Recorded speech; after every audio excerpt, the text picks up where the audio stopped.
Record. Mhm. Hey everyone, welcome to an afternoon of learning with Phi Theta Kappa's student engagement team. I am Blake Ellis, our Chief Engagement Officer.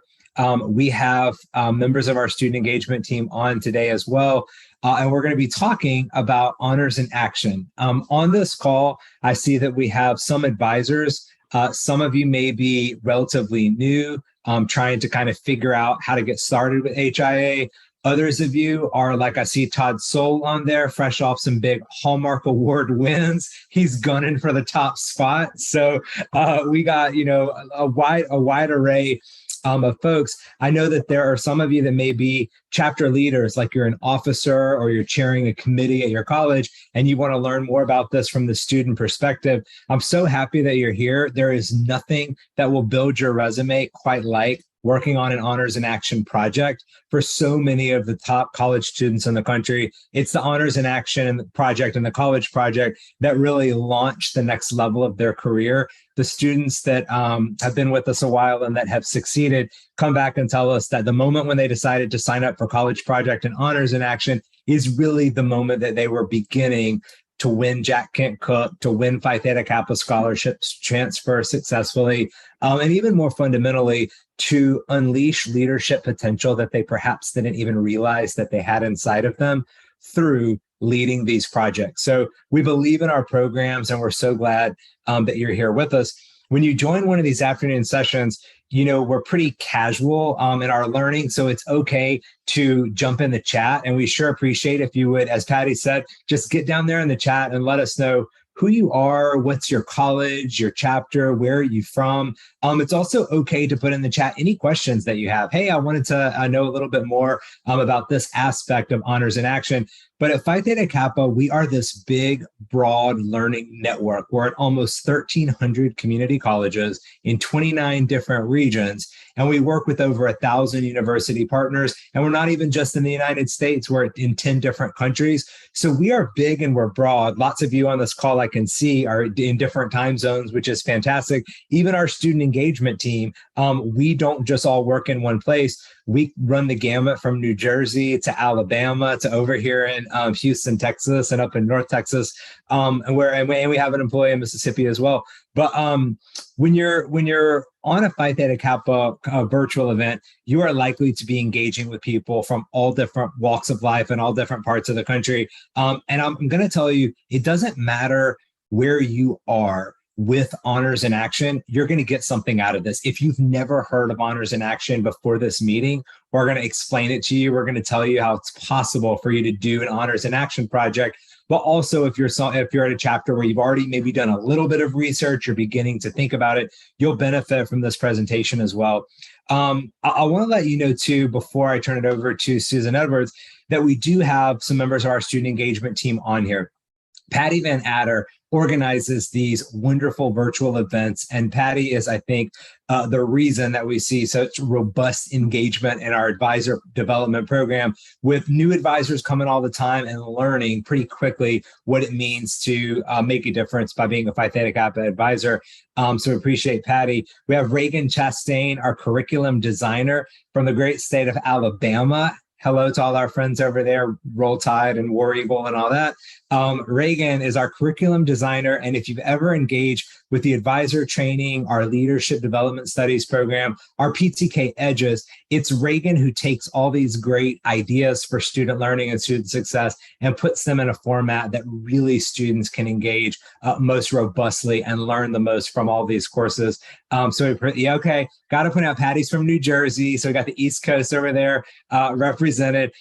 You're right. You're gonna get some fall weather a lot sooner than we will down here in Houston. I think we're still at 100 today.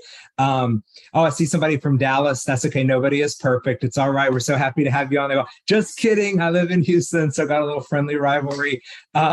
We also have on the call Jennifer Stanford, our Associate VP for Program Implementation, works on 5-star chapter development and the college project, the International Officer Campaign. If one of you are out there like, hey, I'm thinking about running for international office at Catalyst next year, you'll get to know Jennifer Stanford a great deal. We hope to see you out there as you run for international office. But the person who will be leading this discussion today is the person who really pioneered our version of learning at Phi Theta Kappa, which is grounded in research. And I'm so thankful to say that, while there are many student organizations from which you can benefit, and lots of them tend to do things like service or maybe fellowship, Phi Theta Kappa is really the only place where you can do leadership and service that's grounded in good academic research. It matters to us not just that you do great work in your community, but that the work you do comes from a place of learning. You've looked at good sources, you've identified really thoughtful solutions to pressing problems, and you've gone out there and you've implemented that in your community and documented it. That is what's going to get you to the next level in your career. And that's why we're so passionate about honors in action. Every year, we have the privilege of judging hundreds and hundreds of honors in action entries. And if you could imagine the change that is created when you just think about all these different colleges at all these different communities doing research-based learning and service in their communities, it's an unbelievable difference that we together are making. And it's our pleasure to be a part of that process. So without further ado, I'm going to mute myself, perhaps our favorite part of the program, and I'm going to turn it over to our Associate Vice President for Honors Programs and Undergraduate Research, also the chair of our Honors Program Council that develops the topics that you study, Susan Evans. Thank you, Blake. And who could like when you're muted? That would just be impossible. But welcome, everybody. I'm really excited to get to talk with you about Honors in Action and getting started with it. I know I recognize that some of you have heard a lot of this before. And today I'm going to talk about the basics, talk about getting started, and then talk a little bit in depth about the academic research you're going to do, the academic investigation, because that's really where you start. But let me do basics first. Honors in Action is one of the programs that really addresses the second part of Phi Theta Kappa's mission to provide opportunities for college students to grow as scholars and leaders. And that's an important thing to remember as you're getting started with Honors in Action, because that is what Honors in Action is all about. So we'll come back to that as we go through this process. 1 or 2 members is all it takes. One member with great enthusiasm and interest in doing a project can get the ball rolling, and then a second member to make a team, because this is a team project, is what you need. One of the myths about working with Honors in Action and just working with Phi Theta Kappa programming in general is that it takes big teams to do this. I mean, it's great if you have a big team, but Honors in Action has been a great equalizer.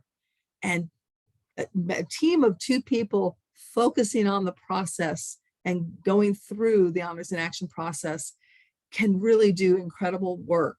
So don't let a few people stop you. Just go with it. Hopefully you'll get that enthusiasm and bring some more people in.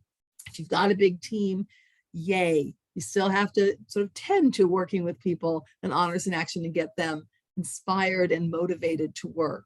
The nice thing about working with Honors in Action, if your chapter's never done an Honors in Action project before, that's okay. You may end up having a perfect project and going through that process, or you may be taking the steps toward building a foundation for your chapter so that when the people come behind you, the next group of officers, they'll say, look, the team in front of us did this. We have this foundation. We're set. We can do this because we have the example. And the nice thing about Honors in Action too is that there's certainly awards to be won, but it's not all about the awards for working on the projects. If your team works on an Honors in Action project and submits an Honors in Action Hallmark Award entry, you'll achieve 5-star status, and that's something to really celebrate. Whether your chapter has never been a 5-star chapter before, or whether your chapter has been a 5-star chapter every year for the past 103 years. It's a great thing, and it's something that can help build support for you on campus. So 2 other basics.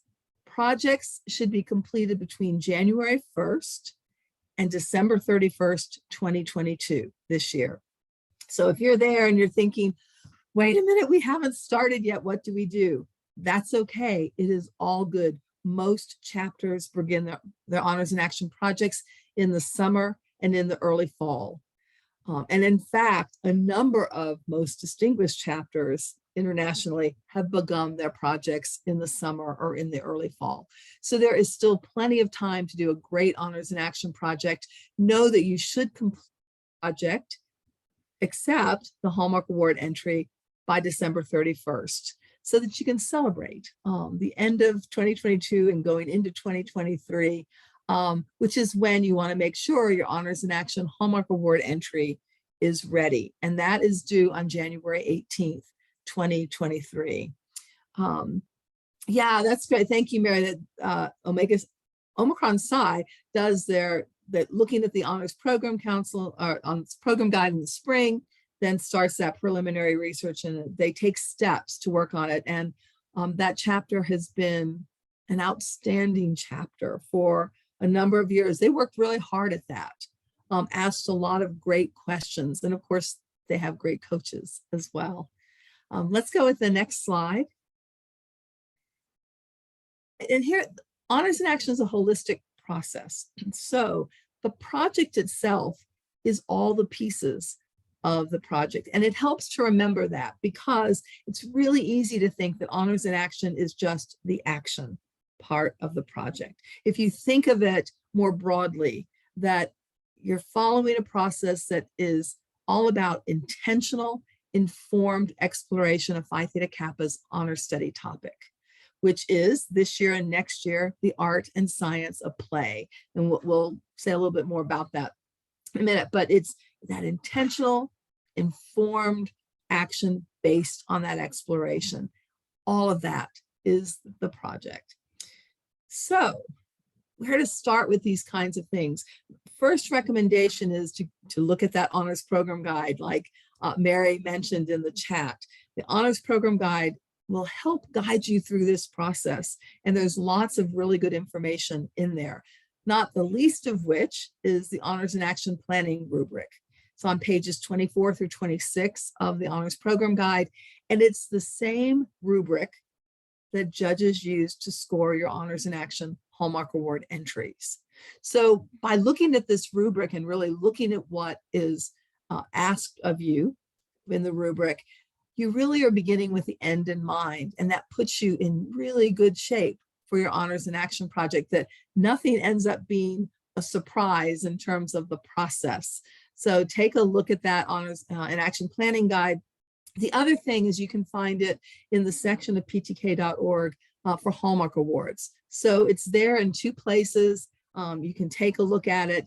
In the guide, you'll just see the information for earning the top points, because you're Phi Theta Kappa members. And I know you are not interested in earning the fewest points when you're looking at a rubric. So we want you to really strive to see what is it that we can do to earn those points.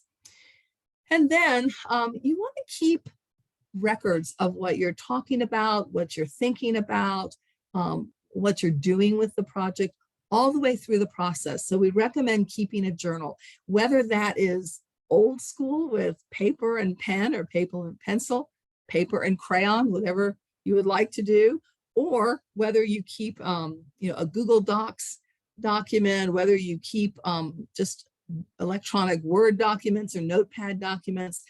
Any way your chapter wants to do that, make sure you're writing down your thoughts, you're writing down the things that you talk about as a team, you're writing down what you find out from your research. It's really important, and you'll be really grateful when you get to the end of the year, say the November through January 18th part of the year, that you'll remember what it was you were thinking as you were going along. And so you want to do that. Make sure a number of people on the team have it, including your chapter advisor, because things happen. Computers crash. Dogs really do eat homework sometimes. I mean, you want to make sure that a number of people have journal entries so that you don't lose that information. It's important. And then this is a pro tip, just as we're getting started.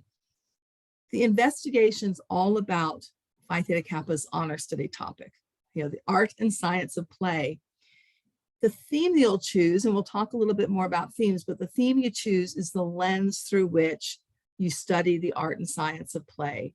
One of the things that separates chapters that really understand the process and they're looking at their honors in action project holistically is that they understand that the theme is the lens and it is the honor study topic that you're studying. So we'll talk a little bit more about that. Can we go to the next slide, please? So here's the process just in an infographic with a lovely young woman playing the violin. I just love that image. There are 3 parts to it, investigate and analyze, strategize and lead, and assess and reflect. Again, this is the whole process right here.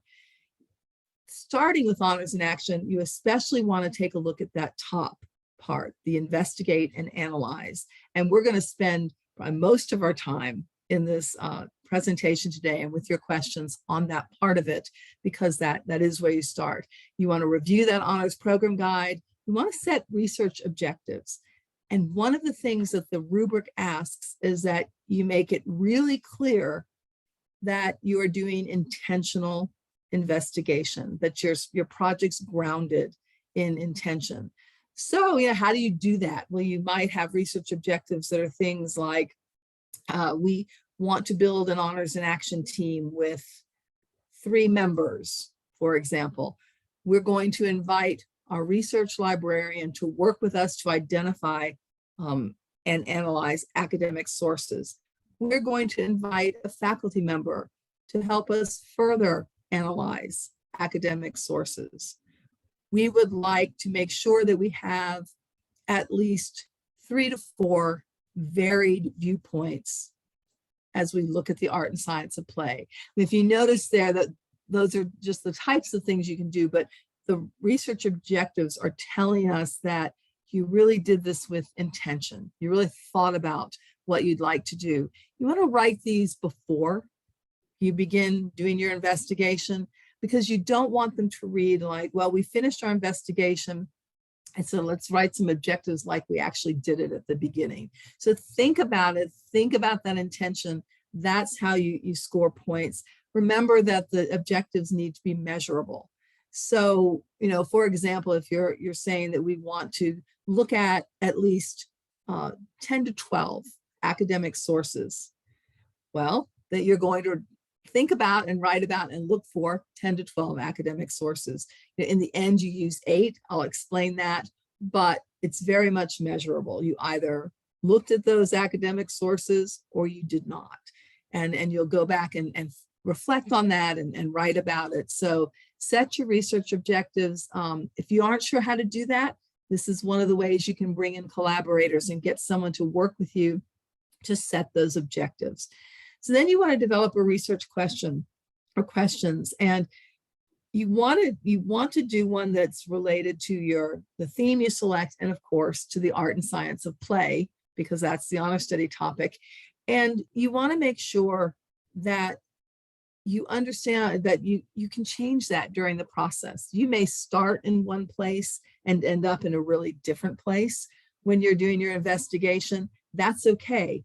Document that, reflect on it. You can really write about that in your honors in action Hallmark Award entry, that you can talk about why, how you made the choices you made, how you got from one place to the next place. Why did you make those changes?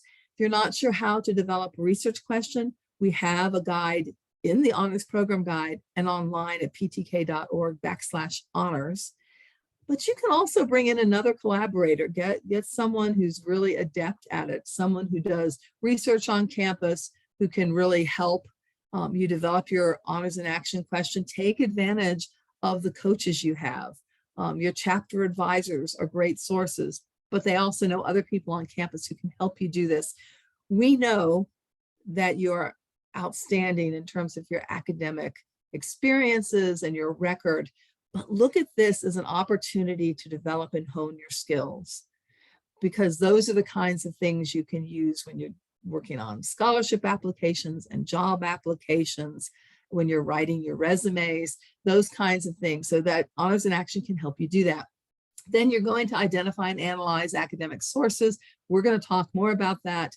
And you're going to develop research conclusions, and we'll talk about that as well. It's only when you finish all of those steps that you think about your action. So you don't want to put the cart before the horse. It's really easy for all of us to say, well, I want to do this action. I want to serve my community in this way. But remember, this is all about intentional, informed service. So just because we love something and we love to do something doesn't mean it's the thing our community needs. So make sure you finish this first part of the process, and then you can move on to the second part, to strategize and lead, where you'll write action and collaboration objectives. You'll develop a plan of action. You'll identify your collaborators. Honors in Action requires collaborators on campus who are not part of Phi Theta Kappa and collaborators in the community. So it's really important to look at who can enhance your project, who can help you, who can move your project forward. How can you get that help to hone your skills? And you want to develop a communication plan with them and keep in contact with your collaborators so that they can help strengthen your project. And then, of course, you have to execute your plan. The third part of Honors in Action is all about reflection and assessing what you did, the so what part of Honors in Action. So that's where keeping those journals is really helpful, because if you do this all the way through, you're going to be in really good shape. But you want to identify how members grew as scholars and leaders, going back to the second part of Phi Theta Kappa's mission to provide opportunities to grow as scholars and leaders. Well, how did your team grow? How did members of your chapter grow? Did your collaborators grow? You can ask them, see if there's anything there that you want to write down as you're reflecting. Did the people who participated with you grow in any way as scholars and leaders? Keep track of that. That's really important when you're going to get ready to assess what you did with Honors in Action. And then you're going to write and edit and submit your Honors in Action Hallmark Award entries. We want to know what you're doing with Honors in Action. That's very exciting to see the work you do. And so you want probably sometime in November or December before the holidays to really start brainstorming and thinking about how you're going to work with your entry. Get the best writers who are part of your team or part of your chapter, work with them so that they can write and answer the questions. There are 11 questions for Honors in Action. It's technical writing. You have 2,600 words. You can start looking at that now so that you know the kinds of information you want to keep, and then leave time for editing. And chapters do this in all different ways, but just know that Hallmark Award entries are typically really heavily edited. So know that these are chapter entries, that they should represent the whole team, the whole chapter, your college. And know that if you're one of the writers or editors, you just have to check your ego at the door and know that it's going to be a better document if you work on this together. And I like to tell the story of not this honors program guide, but the last one. I always give the honors program guide when the council's finished writing and I'm finished writing and I'm editing. I give it to a few people to look at and to give me some feedback. And that year, I gave it to two people who are wonderful editors. And one came back and she said, "This is great. I love it. I wouldn't make any changes." And the second person came back with 247 suggestions or comments. Was I thrilled? Well, of course not. It's like, oh my gosh. But I read all of them and didn't use all of them, but it was really good to see what those questions were. And she really strengthened the honors program guide as a result of her doing that. Never be afraid of that. When you're editing, you want people to look at your entry. Get the meanest people you can find, the pickiest people you can find and have them help you, because in the end, your writing's going to be stronger, your organization's going to be stronger, your adherence to the rubrics will be stronger. So let's go and look at some individual pieces of this and go to the next slide. So Honors in Action, again, based on this year, the 2022-2023 honor study topic, the art and science of play. There are 7 themes. So you can look at theme 1, which is the essence of play, the whole foundation of play and why it matters. And that's true for humans and for other animals. Why do we play is really you're looking at the economics of play. You know, this is a theme that's really looking at the financial costs and benefits of play, but also the psychological costs and benefits of play. And so they're all interesting themes, but it's interesting in that way. Theme 3 is systems of play. This is all about access and how who you are can matter in your access to being able to play and why that matters. Theme 4, the architecture and design of play. This is actually where the Honors Program Council started. They're all gamers. I think except me, but I learned a lot about gaming from them. And they were really interested in the architecture and design of games.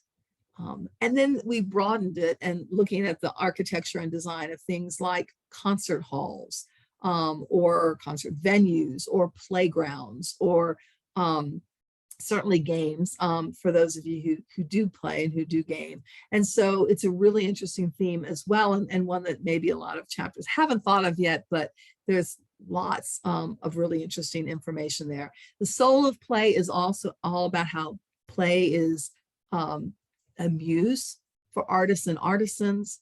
Nostalgia is play. All of us have fond or traumatic memories about play or being selected to play on teams, those kinds of things.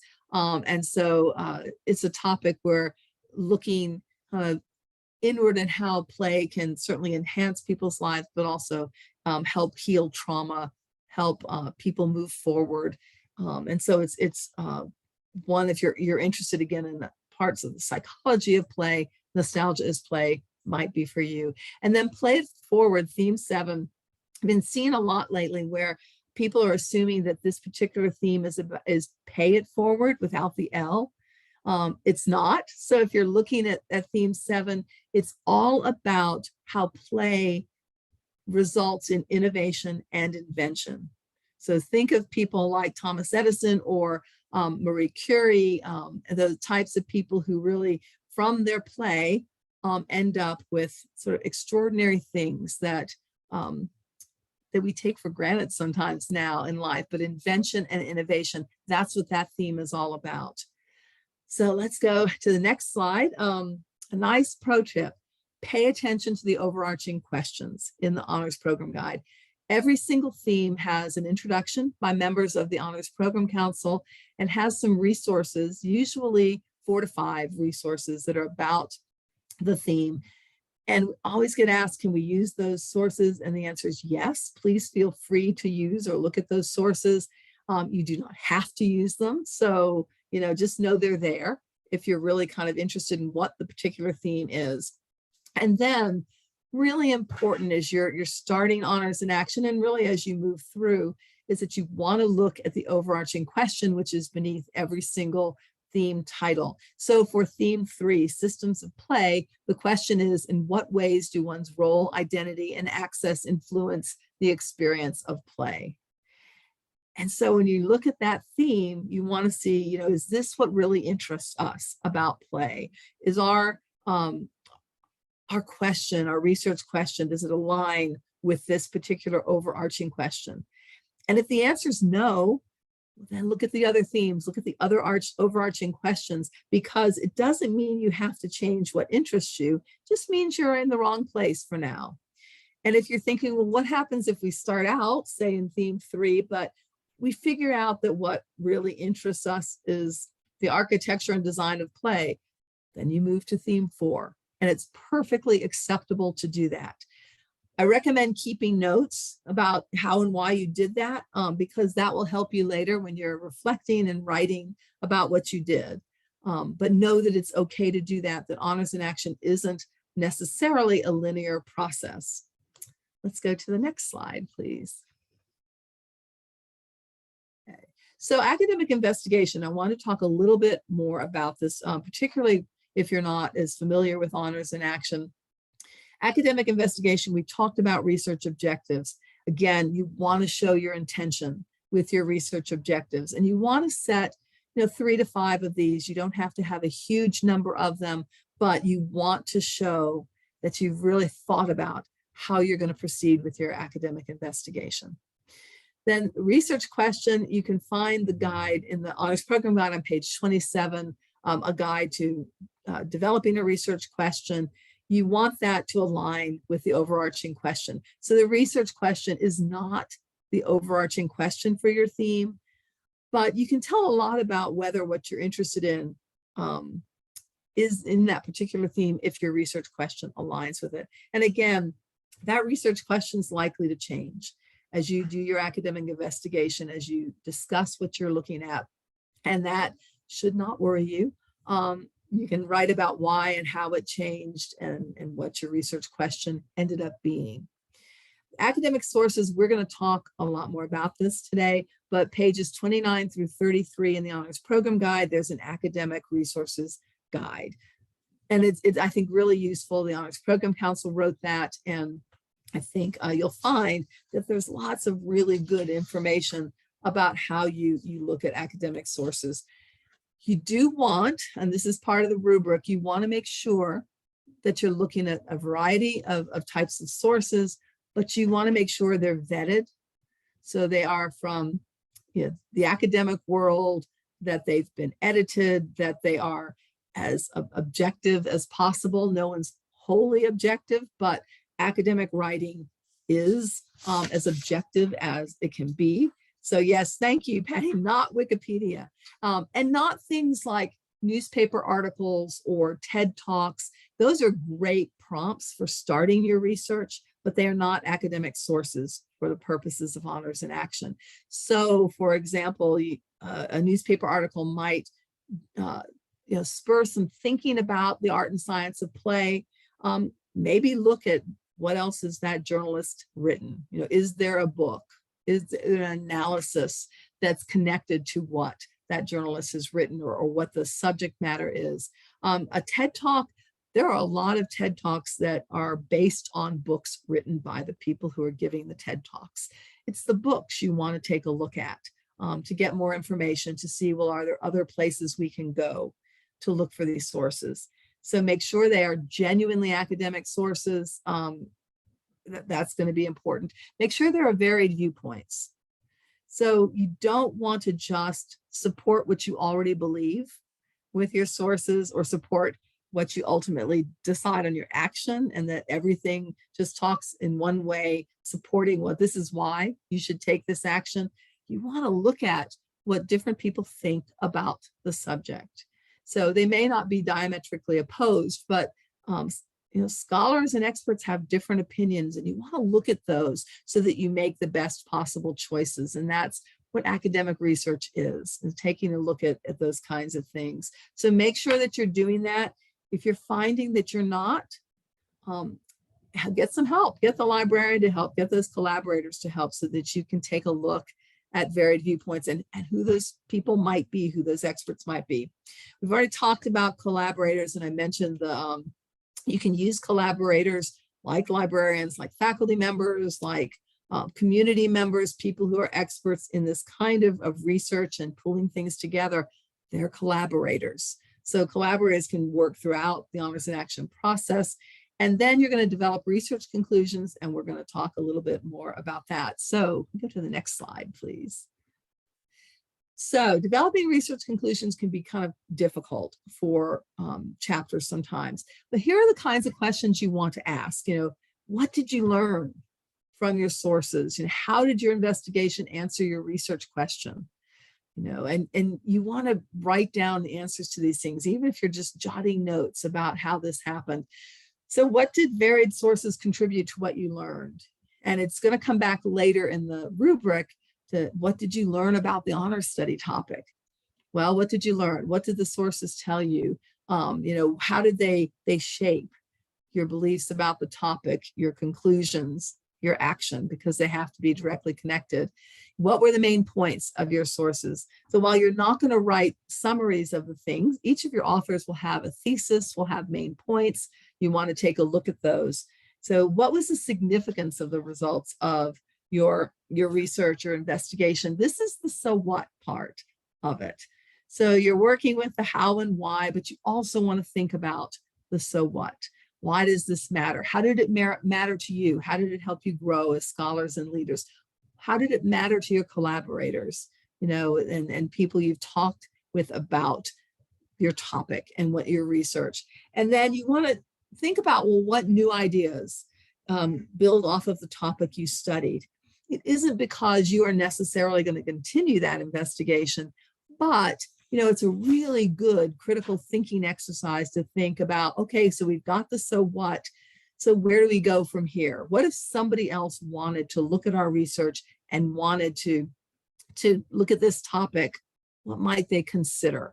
So this is certainly not all the questions you can ask to help you develop research questions, but hopefully this will guide you.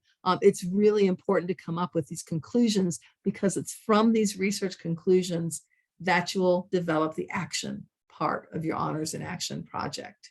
So let's go to the next slide. Here are some things, just as you're starting out and you're looking at the rubric, there are things to consider. These are all part of the rubric, and they tend to be things that chapters miss, particularly if they haven't looked very closely at the rubric. But that emphasis on intentional research, and keep saying, this is intentional research. You want to make sure that you're showing intention as you're working through this. Heightened awareness of self and community in relation to global issues. The wonderful Anna Gergen, who helped present with me yesterday about starting with honors in action, she talked about that idea of thinking globally and acting locally. Think about that. You really do want to think about how what you're studying is manifested in the world at large. You probably are going to work locally. That's what most chapters do. It makes the most sense because you can get your collaborators and resources and things from working locally. But think globally, and you're going to want to consider this. Write those things down, because the Honors in Action Hallmark Award entry asks you about how you heightened your awareness of self and community in relation to global issues. Then, the whole increased appreciation for the value of informed action as a lifelong endeavor, academic investigation as a lifelong endeavor. That can seem like, well, yeah, of course, we're lifelong learners, or we're lifelong servant leaders. That's all good, but think about how the project helped you grow in those areas, because the rubric asks specifically for that. I mentioned collaborating, communicating with your collaborators. It's something that a lot of chapters miss. So you want to make sure you have that plan, and then you keep notes about how you communicated with your collaborators and how that communication mattered to your project. Contributions to understanding the honor study topic. You're not doing original research, and you're not necessarily doing a project that is, as Patty always likes to say, going to earn you the Nobel Peace Prize. And that's okay. You're going to make a difference and get a start in your community. That's something that can actually grow from there. So what were your contributions to understanding the art and science of play? That may be how you grew as scholars, how your team, your chapter, people on your campus, people who participated in your project, how did people grow? You may need to ask some of your collaborators, the people you work with, how they grew. Get that stuff, get it in your journal so you have that, and you can write about it. I mentioned the importance of lifelong intentional learning. You're going to write about that in your Honors in Action Hallmark Award entry. And then remember that you need quantitative and qualitative information for your reflection. So you want to keep track of those things about how you grew as scholars and leaders, but you also want to look at things like, well, how many people served on the team? How many sources did you ultimately use? How many people were collaborators? How many people came to the action piece of your project? Anything like that are numbers. You want to make sure you have those. So I think it was Anna, or it might have been, I was listening to the Honors Program Council the other day and a presentation they had done, and it might have been Gigi Delk who said, you want to make sure that, for example, if you're working together, you want someone to actually count the number of sources and write that down, or count how many people showed up to a meeting or to the action piece of your project, and make sure that you write that down in your journal so you have that and you're ready to go when you're reflecting on this. Let's go to the next slide. I have some things about academic sources that I just want to mention. This is specifically from the rubric that you included 8 sources that were clearly academic publications, academic interviews with expert sources conducted in the past year. We always get asked, can we do interviews? Can we do surveys? The answer is yes, remembering that those have to be academic in nature, and there are very specific steps you have to take for them to be academic. You may not know how to do that, but this is a great place where you would bring in a collaborator, someone who has that expertise, so that you're doing that, and you want to take notes about how you did that so that you can write about it in your entry. And then you want clearly wide-ranging, clearly represent different points of view. We've talked about that. You are likely to use many more than 8 sources, but you want to pick your 8 most meaningful that really spoke to your research question, that helped you develop your research conclusions, that led to your action, and that showed varied viewpoints and that they were wide-ranging. Let's go to the next slide, please. All right, so where to find them? Again, I really highly recommend utilizing your librarians on campus. You may be able to work with them in person. You may be able to work with them over Zoom. They are so knowledgeable about what you're getting ready to do, about academic investigation, about how to find various sources, about how to know if something's an expert source. So please do that. You have your college library's databases. The really nice thing about working with your college library's databases is that you'll find sometimes that journal articles, for example, cost money, but they don't if your campus library actually has a subscription and you can get those articles. Your librarian can tell you that. You've also got search engines like WorldCat and Google Scholar that are really wonderful sources. They can tell you things like when an article was written and how many times it's been cited, which is usually a good indication that it's considered an expert source. And so you take a look at those. They're very easy to use. Open access journal websites, there are quite a few of those where you can find journal articles that will work with you to help you find an answer to your research question or answers to your research question. And then Futurity is one where you can go and find what is the cutting edge research that scholars are doing. And so you can take a look at, well, that's kind of like the what next part, right? The what's coming up. There are lots of other ways you can search, but these are all good websites that you can find through a search engine, the types of things that you're interested in looking for. And again, let me mention again, put a plug in for the research librarians, go see them. Let's go to the next slide, please. All right, so here, just with academic sources, here are the kinds of qualities and examples you want to look for. An academic source is presented or published by an author with expertise and credentials in the field of study.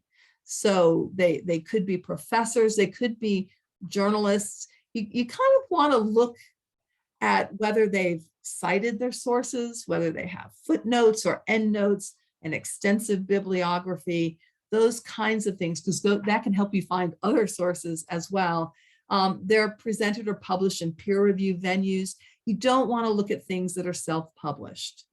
You might look at those as a beginning thing, but you want to look at vetted sources, things that have been peer reviewed, things that have been edited, and that because they've gone through that process for academic review.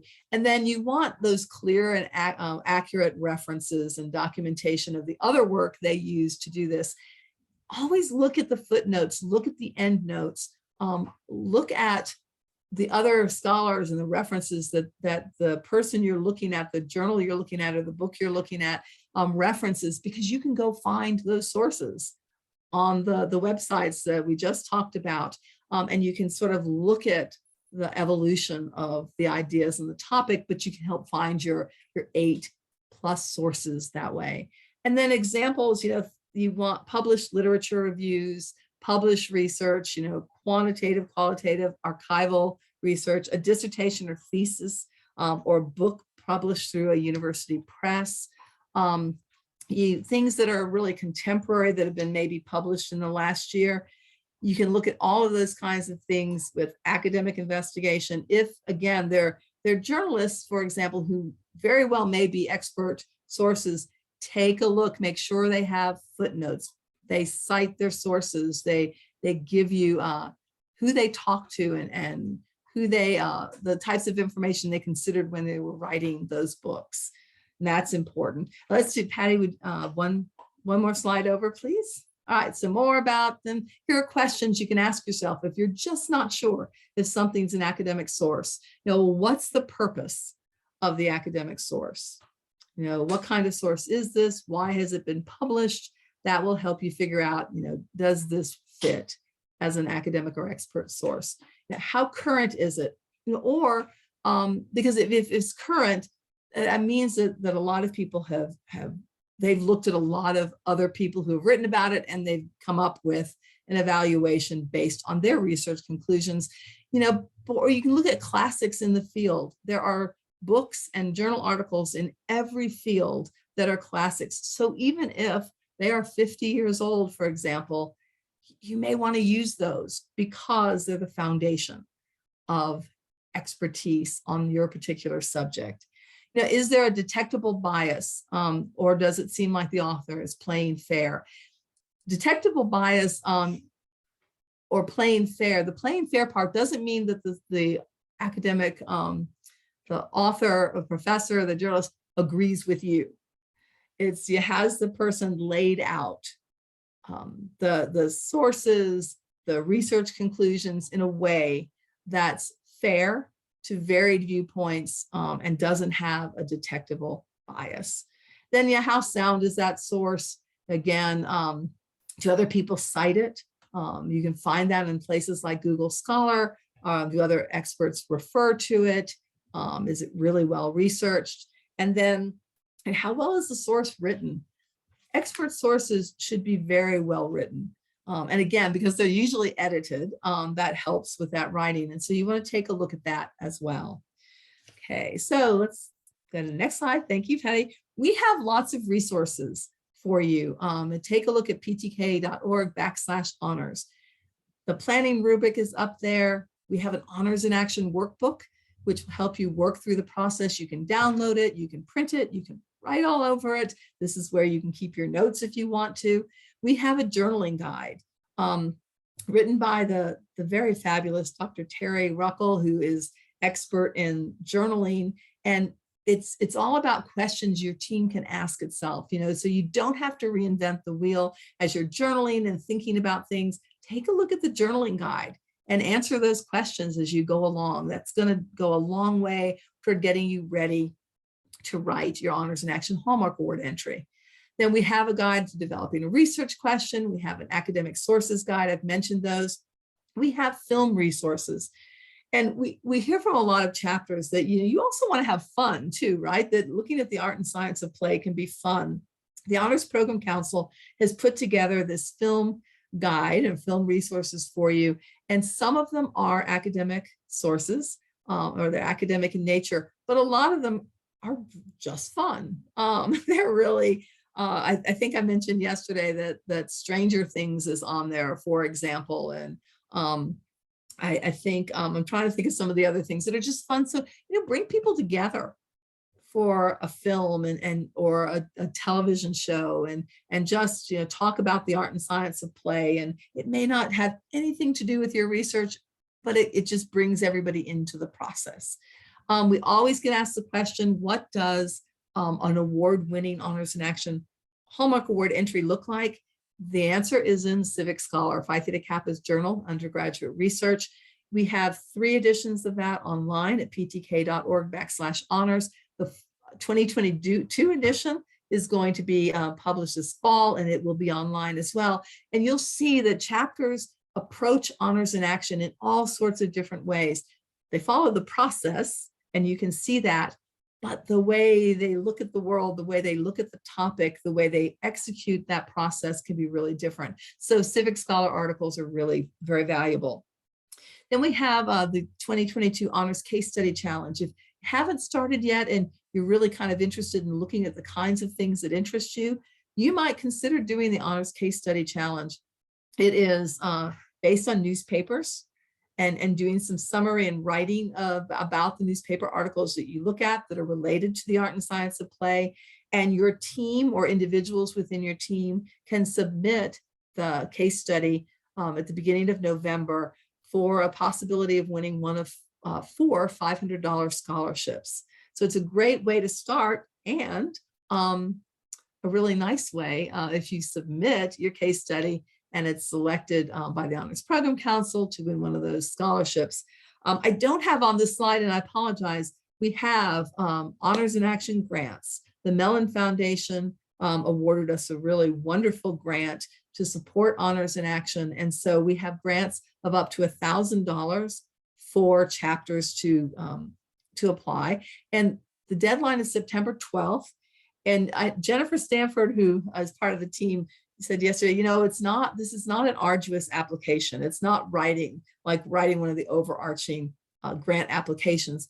You need to know, who's going to be on your Honors in Action team, what theme you're thinking about working on. You need several academic resources. You need to know how you plan to use this money, but we want to support you. So take a look at the Honors in Action grant application, again, up to $1,000 to support any part of your Honors in Action grant. There are some restrictions on how you can use the money, but those are on the website and they're on the grant application as well.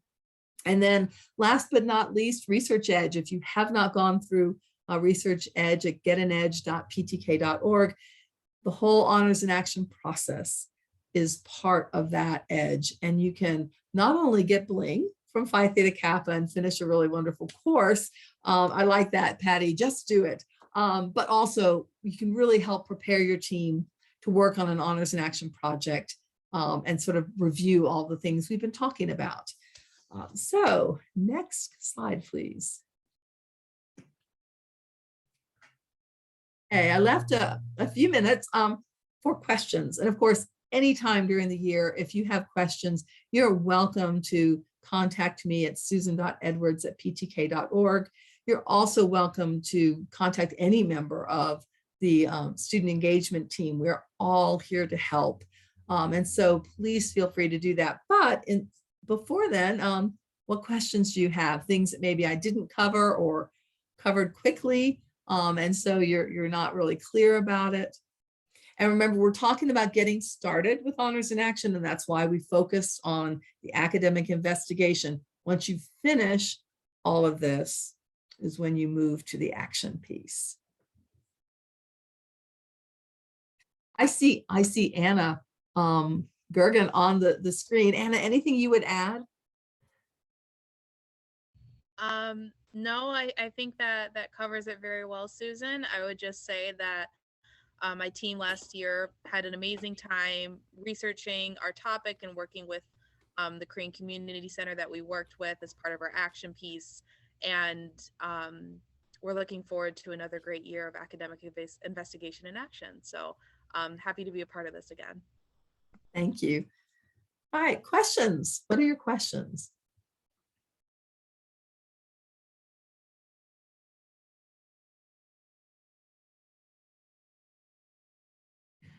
I know that I couldn't have been quite that clear, kind of racing through this.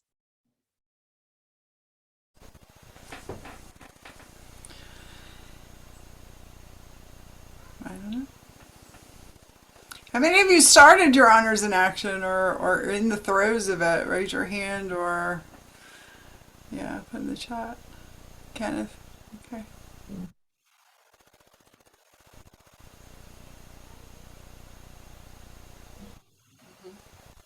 One of the things I would just like to add, and I know Susan said it a couple times because I like to say it, we're not looking for Nobel Peace Prize work here.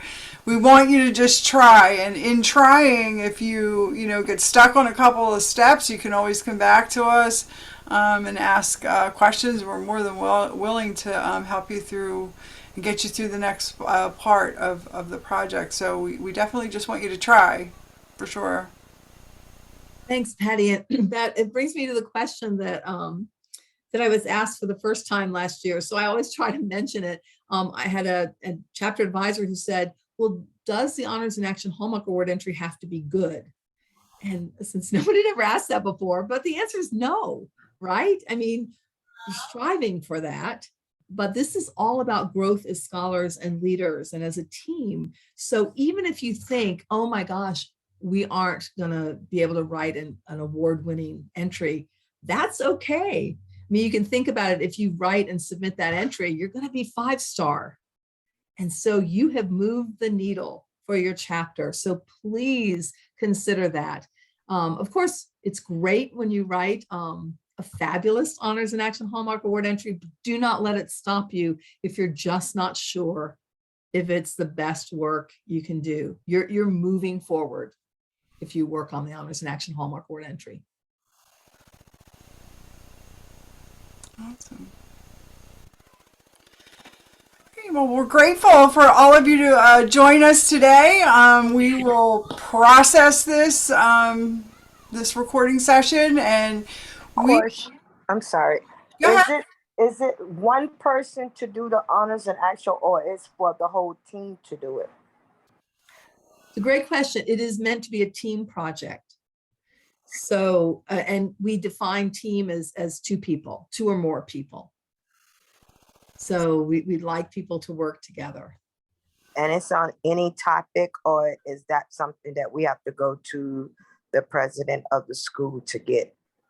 Yeah, that's a great question. It's based on our honor study topic. So the art and science of play this year and next year.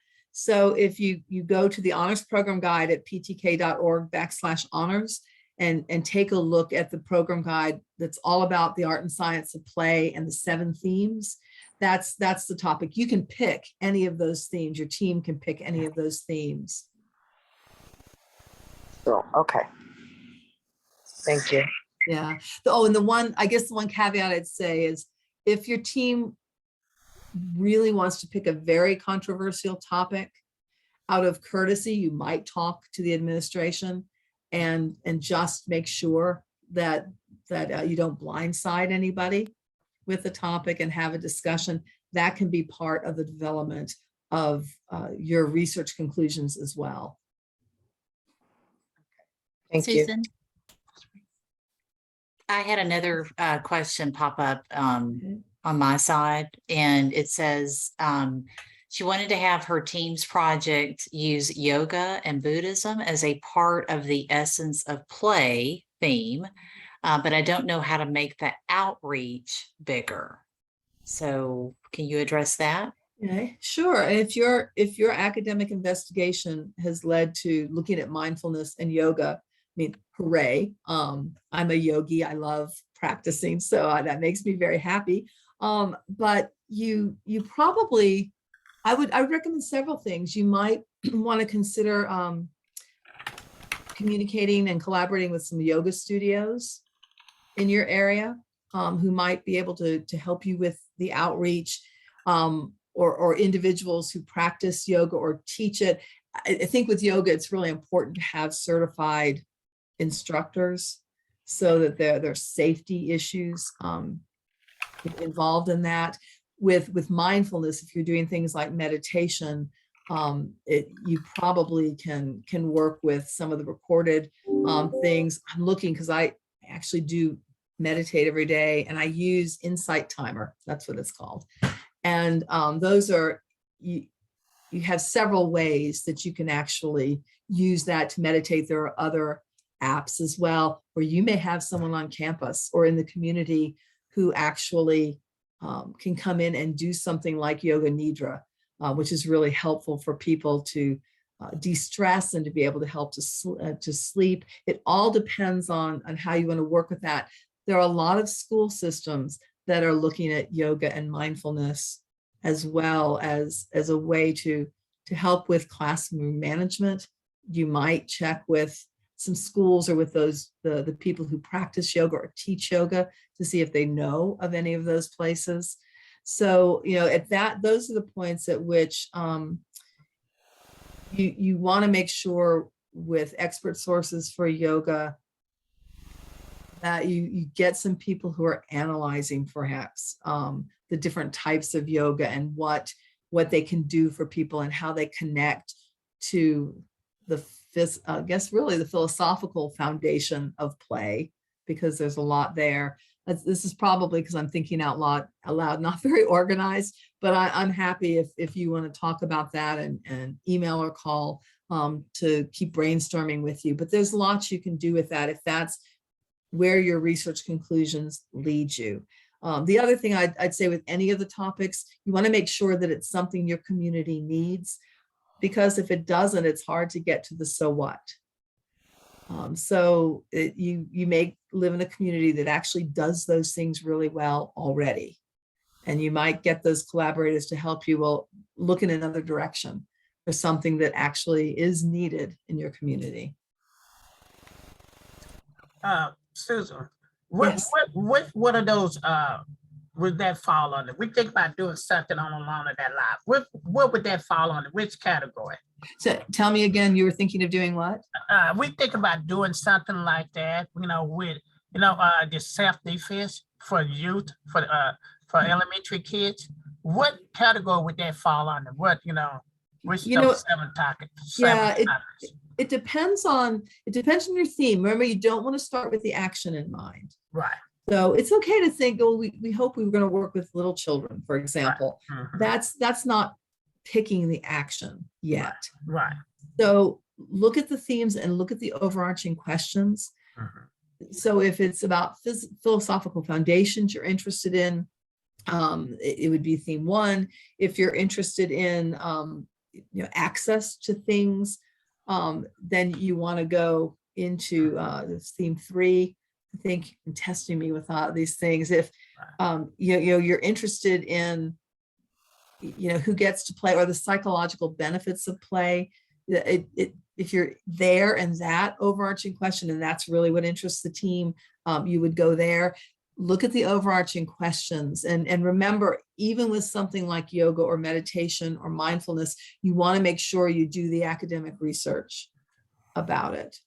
And it's really important to do that, and make sure, if you're looking at philosophical foundations, you want to know, well, what are the philosophical foundations of yoga and mindfulness, and who are the experts on those topics, and how have they been analyzed? And you want to do all of that work first, and that will help you determine where you need to go. We look like teaching elementary kids self-defense, but also promote, when you're teaching that self-defense, you give them that self-confidence, And so we just trying to see how, make sure it's going to fit within the categories that. Okay. That's what they's talking about, wanting to do. Okay. I think it's great. I would back them up to the academic investigation part of the process before ever considering that. And again, I think it's fine to think we want to work with young people, but they really need to go look at the topic, and they need to look at the themes, and they need to do their research before deciding the action to take. Right. Thank you. Welcome. So there was a question in the chat about where we're putting these videos now. Okay, so great news for all advisors and all our members and officers. You'll be able to find the sessions that are chapter advisor and leader sessions are now being posted in Get an Edge at ptk.org. If you go down and look for program resources, you will find folders. And so those are accessible for all students. You don't have to get a link from your advisor, and also advisors. For the advisor session only, we have moved them to the Advisor Edge, the Advisor 5-star curriculum. Just scroll down to the bottom of the page, and you will see all the videos that we have done all year long there as well. So I'll just share my screen real quick one more time so that the students can see where they'll see it in Get an Edge. You'll just scroll down, look for Phi Theta Kappa program resources, and then there are some folders. And if you want to register other members of your chapter, you're already registered, you don't need to do that. You could share the link with them. There's the glossary, and then you'll find different sections, right? And so this session will be the first one to go in Honors in Action sometime tomorrow. So look for it there. And then there's also one on College Project that we did about a week ago that you can access the recording and open up the folder. The PowerPoint is there as well. Okay. So that's where all of those session recordings are located. Also, I'll point out, Patty mentioned that there is a glossary there. Advisors, especially, you might want to point your students when they're brand new to that glossary because, and especially advisors that are new, sometimes Phi Theta Kappa sounds like a bunch of acronyms, and there's a lot of things that we do that have the word honors in it, and so if you go to that page, as Patty's showing you there, we've got all of our words defined there, and we have links to other parts of the website so that you can get more information. So this is something that is not available in any of the courses that students have access to. It is in the 5-Star Advisor course, but we thought, hey, students need access to this also. And so we added it into that resource page. So I just wanted to point that out because I think that is, again, we have, let's see, honors. And so you can see all those definitions and get more information about all the vocabulary, so to speak, that goes along with Phi Theta Kappa.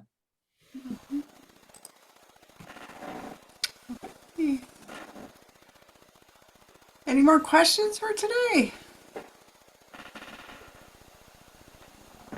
All right, well, many thanks to Susan and for sharing this information with everybody today. This is one of the bigger things that you'll do as a chapter officer, member, and advisor in PTK, but it's well worth the effort. We just want you to try. Please let us know how we can support you.